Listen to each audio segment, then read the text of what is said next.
On entend beaucoup parler d'agroécologie, de permaculture, de circuits courts et de petits paysans.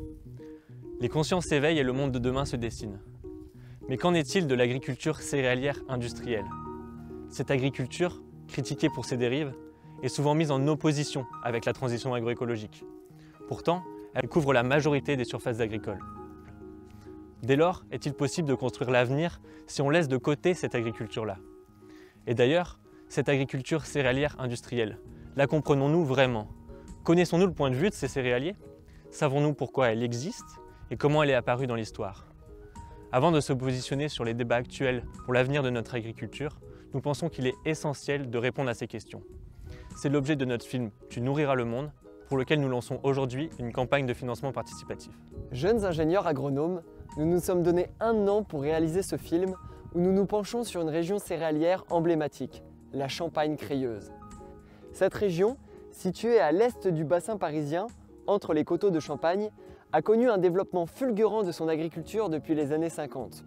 Avec l'arrivée des engrais minéraux et des tracteurs, cette région, qualifiée jusqu'alors de Champagne pouilleuse du fait de la pauvreté de ses sols, voit ses rendements propulsés et son paysage se métamorphoser. Les massifs de pins qui la recouvrent disparaissent, les exploitations s'agrandissent et les parcelles cultivées s'étendent, les usines de transformation se multiplient et les filières se structurent, l'élevage est abandonné. En 30 ans, impulsée par la politique agricole commune, la Champagne céréalière est née. Fleuron de la production céréalière, bastion de l'industrie sucrière, la Champagne-Crayeuse est l'un des fers de lance de l'agriculture productiviste en France. Mais ce développement ne s'est pas fait sans dommages.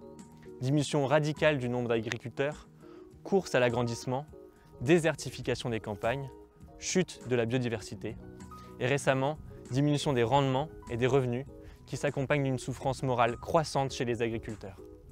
L'horizon s'assombrit pour la Champagne-Crayeuse et une question se pose alors. Comment en est-on arrivé là? Nous répondrons à ces questions en suivant le fil historique du contexte économique qui s'est imposé, des politiques qui ont été menées, des choix agronomiques qui ont été faits, et ceci grâce à la parole des agriculteurs et des chercheurs, agronomes et économistes. Nous nous pencherons sur toute une série de concepts dont l'explication est selon nous essentielle pour que chacun puisse comprendre la situation actuelle. Qu'est-ce que le labour, les engrais minéraux, le fumier? Qu'est-ce que la politique agricole commune? Quelle vision a un ancien sur les bouleversements qu'il a connus? Quel regard porte un jeune céréalier de 25 ans sur son avenir? Pourquoi certains passent au bio, à l'agriculture de conservation ou à la vente directe, et pourquoi d'autres ne le font pas? Nous montrerons que c'est en avançant ensemble que l'on peut construire un avenir commun, et que cet avenir, certains ont déjà commencé à le construire. Ce film sera diffusé dès la fin de l'année 2021. Il s'adressera en premier lieu aux jeunes, lycéens et étudiants que nous irons voir dans les écoles.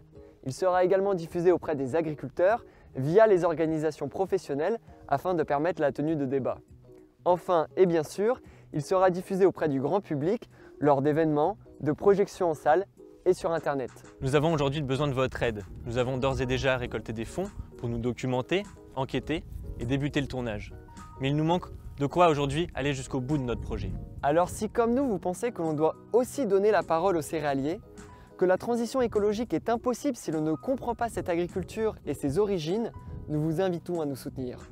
Pour cela, rendez-vous sur notre plateforme Hello Asso, partagez notre projet sur les réseaux sociaux, à vos proches, partout où vous le pouvez. Un grand merci pour votre soutien et à très vite.